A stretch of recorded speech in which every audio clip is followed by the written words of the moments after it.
Às vezes, a gente precisa se reconectar com o mundo, com a natureza, com os nossos ideais e com nós mesmos, né?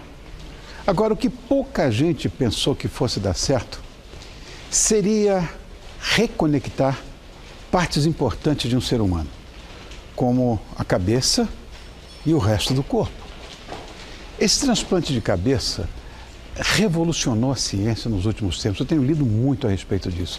Parece assustador, quando na verdade é medicina e ciência.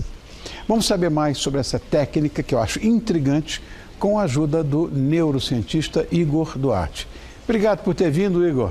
Elegante, impecável. Muito obrigado, Tá Rony. Obrigado, eu. Uma honra estar aqui. Minha, não faça isso. Olha, meu Deus do céu, olha o que tem de coisa aqui. Eu tenho tanta pergunta para te fazer, Igor, você não faz ideia. Vamos lá. Eu tenho acompanhado essa história mais pelos jornais, né, pela internet, porque eu sei que tem um médico italiano chamado Sérgio Canavero, é isso? Isso aí, isso mesmo. Ele prometeu que vai fazer o primeiro transplante de cabeça ainda esse ano. Acho que está muito tarde para ele fazer esse ano, mas isso é realmente possível, segundo a ciência? Isto é possível? Olha só, Rony, era impossível até o médico realizar procedimentos em cachorros nos anos 50. Então, médicos russos conseguiram fazer. Me lembro disso. Depois, um médico americano, o Dr. Robert White, fez um procedimento em macacos. Deu certo por cerca de 7 dias. Então, era algo impossível até aí. Deu certo por 7 dias. Então, talvez hoje seja possível, porque a medicina, em quase 50 anos, avançou demais. Avançou as técnicas, as ferramentas. Então, talvez seja possível, sim, fazer um transplante de cabeça, que na verdade não é transplante de cabeça, né? O transplante é transplante de corpo. Então, talvez seja possível hoje, sim, realizar com sucesso essa cirurgia. Não entendi. Transplante de corpo? Como assim? Porque a consciência está na cabeça. Então, a cabeça do paciente, o Valery, que é o russo, vai para o corpo, mas a consciência é que vai junto. Então, é um tanto complexo também de se entender. Mas a cabeça é quem vai se beneficiar com o corpo e não o corpo que vai se beneficiar com a cabeça. Entendi. Na verdade, essa história desse voluntário russo, tem um voluntário russo que eu li, não sei se é verdade isso. Ele é portador de uma doença rara e ele se ofereceu, né? Para fazer esse transplante, ele espera fazer esse transplante. Se ele... É a única chance que ele tem, né? Essa é a foto do Valery. Então, ele tem uma doença rara, né? Que acomete os músculos do pescoço para baixo. E essa doença vai limitá-lo a uma cama. Então, em alguns anos, isso vai acontecer. Então, ele achou que poderia ser importante, tanto para a ciência quanto para ele, porque se der certo, talvez seja possível ele conseguir levantar da cadeira de rodas e ter uma vida, entre aspas, normal. Mas o problema é a rejeição, pelo que eu entendi, né? A rejeição de órgãos, a medicina já consegue controlar isso muito bem. O grande problema da cirurgia é a conexão da medula do Valery com a medula espinhal do corpo que ele vai receber. Porque mesmo lesões de medula de um indivíduo que teve um problema, um acidente, mesmo depois da cirurgia para reparação, faz a fisioterapia, poucas pessoas voltam a retomar as funções, mesmo tendo a medula da mesma pessoa. Agora, a medula de pessoas diferentes, isso é novidade para a ciência, então a expectativa é, será que isso vai acontecer? Será que vai conseguir retomar a função? Como é que seria feito esse transplante, Igor? Que eu estou até agora viajando. Tem o Dr. Sérgio, ele reuniu uma equipe de cerca de 150 profissionais, entre médicos e equipe de apoio. Isso vai ser realizado na China. E o principal médico que vai realizar o procedimento, então, esse é o Dr. Sérgio, ele é o mentor da ideia, ele que reuniu a equipe.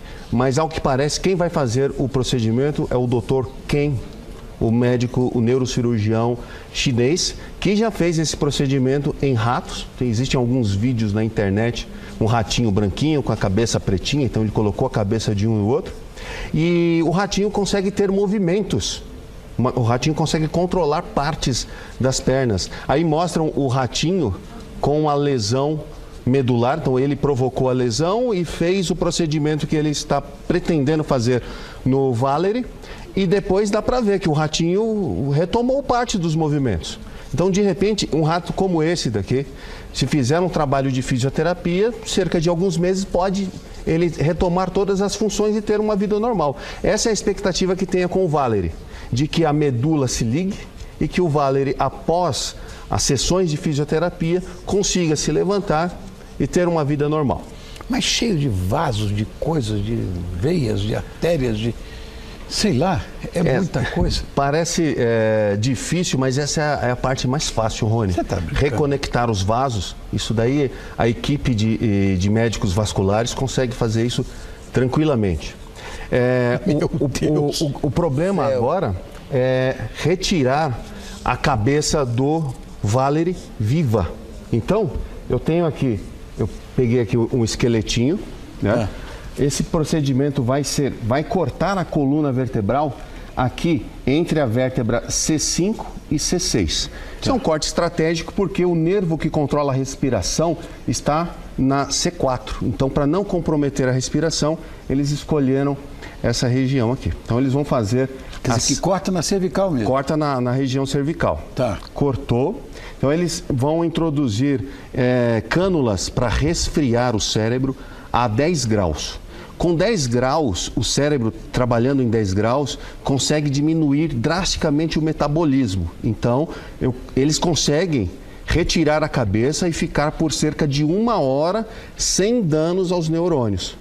Então, eles vão, a cabeça vai ficar fixada num dispositivo, né, mecânico. Sim.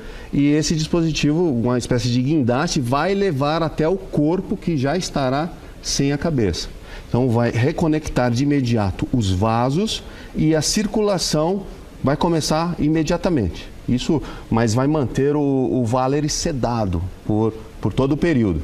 E aí, depois, é só reconectar a medula espinhal. Então, eles vão aplicar uma cola, que essa é a grande expectativa. Cola? É uma espécie de cola biológica que consegue fundir a membrana dos neurônios da medula espinhal. Consegue fundir em cerca de 2 a 3 minutos. Isso é algo revolucionário. Sem dúvida, é. Então, conecta a medula e depois é só reconectar os músculos, a pele, e então a cirurgia já está pronta. Nós temos uma ilustração aqui para mostrar como seria feita, evidentemente, essa história que me parece science fiction para mim, é ficção científica, mas eu queria que você explicasse para a gente. Está aqui. Vamos lá. Então, os vasos sanguíneos ali do pescoço são cortados, né? Depois são reconectados os vasos sanguíneos, depois a medula espinhal e, por último, os músculos e a pele. Então, essa área fazendo a sutura na pele, a gente fez aqui uma animação muito rápida, né? Mas leva um tempo. Depois de tudo isso pronto, ele ainda vai receber eletroterapia, vai ser aplicado choque para obrigar os neurônios que não tiveram a membrana fundidas, que elas sejam reconectadas através de eletroterapia. Eletroterapia é utilizada, por exemplo, quando a pessoa tem problema de músculos da face param de funcionar. Aplica a eletroterapia e isso consegue reconectar. Talvez seja um método interessante nesse procedimento, que eles consigam trazer isso em cerca de meses, o Valery de volta a todas as funções. Eu fiz inicialmente uma pergunta sobre rejeição, você me disse que esse é um problema que praticamente se resolve, mas eu estou pensando no seguinte, tudo bem, mas e se o doador, o corpo do doador, tiver algum problema maior, ou seja, sei lá de que ele morreu, se for de um acidente, tudo claro, bem, claro. Né? Tudo bem, entre aspas. Mas se ele tivesse uma doença, uma coisa degenerativa que o levou a óbito...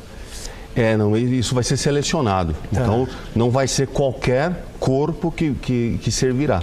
Então, o indivíduo deve ter morte cerebral, então, provavelmente por algum tipo de acidente, onde o indivíduo mas não morte não parada cardíaca. Não, parada. Então eles vão manter esse corpo vivo, ou funcionante, vamos dizer assim, com equipamentos, respirando com a ajuda de aparelhos. Meu Deus. E aí eles vão conseguir retirar a cabeça do corpo íntegro para reconectar a cabeça. Bom, vocês já fizeram com com animais, olha, eu estou muito assustado com isso. Sabe por quê? Quando eu era criança, eu li a Mary Shelley. E a Mary Shelley escreveu um conto que todo mundo conhece, que é o Frankenstein. É uma espécie de um romance. Será que esse resultado vai ser tão assustador quanto o personagem da Mary Shelley? Então, o Dr. Sérgio, o apelido que ele ganhou agora na mídia internacional é de Dr. Frankenstein. Aí o Boris Karloff, que foi o grande Frankenstein, né? Na década de 30, esse filme foi um sucesso danado. Veja que essa experiência não é algo impensável. Olha quantos anos alguém já pensou nessa possibilidade. E agora estão tentando colocar em prática isso daí. Outra coisa, como é que fica o problema da consciência, né, na cabeça implantada? Porque, transplantada no caso, né? Como é que fica isso? Vai a mesma coisa? Acontece a mesma coisa? Rony, ao que se parece, até onde a ciência sabe, a consciência está no cérebro, a mente está no cérebro. Então, se retirarem a cabeça e colocarem no outro corpo, a consciência vai junto. Então, essa é a expectativa. Povos primitivos já pensavam dessa forma. Encontraram crânios perfurados, que eles acreditam que eram procedimentos para retirar espíritos da cabeça. Então, espíritos que comandavam o corpo. Trepanação craniana para trepanação, perfeitamente. Então, saiu o espírito. Sai o espírito mal e aí volta tudo a ficar numa boa. Então, desde sempre achavam que a consciência estava na cabeça, e hoje qualquer criança do ensino fundamental sabe que a consciência está na cabeça. Então, retirar a cabeça e colocar no outro corpo, a consciência vai junto. Agora, e a resposta do corpo? Porque é um corpo novo. Como é que esse cérebro vai se conectar ou entender que é tudo diferente? Perfeito. O sistema nervoso, ele tem uma capacidade de se adaptar fantástica, que a gente chama isso de plasticidade. E essa plasticidade acontece tanto no cérebro quanto na medula espinhal, depende da necessidade. Então, se a conexão não estiver em ordem, então eu trouxe aqui uma medula seccionada, aqui é um cabo de rede, que são fios, né? A medula, na verdade, são fios assim, só que são fios biológicos e nós temos cerca de bilhões desses fios. A ideia seria cortar a medula e ligar fio por fio com a mesma cor e retomar a função. Só que talvez isso não aconteça. Então, o que ligar, pode ser que ligue errado, o cérebro vai encontrar outras vias para retomar a função. E isso é possível. Meu Deus do céu. Eu estou assim num misto de assustado com, sei lá, parece uma coisa de ficção científica. Eu fico vendo, o que é isso aqui? Esse daí é uma célula nervosa, é um neurônio, o neurônio que eu representei. Grande. Né? Várias vértebras tem algumas vértebras. Tem o cérebro. Né? Igor, quero te agradecer muito, estava muito curioso, muito obrigado, Dr. Igor Duarte, que nos ensinou hoje que é de fato possível, embora seja science fiction na minha visão, mas isso pode acontecer um dia. Pode acontecer. Obrigado, Igor. Eu que agradeço, uma honra estar aqui. Muito legal.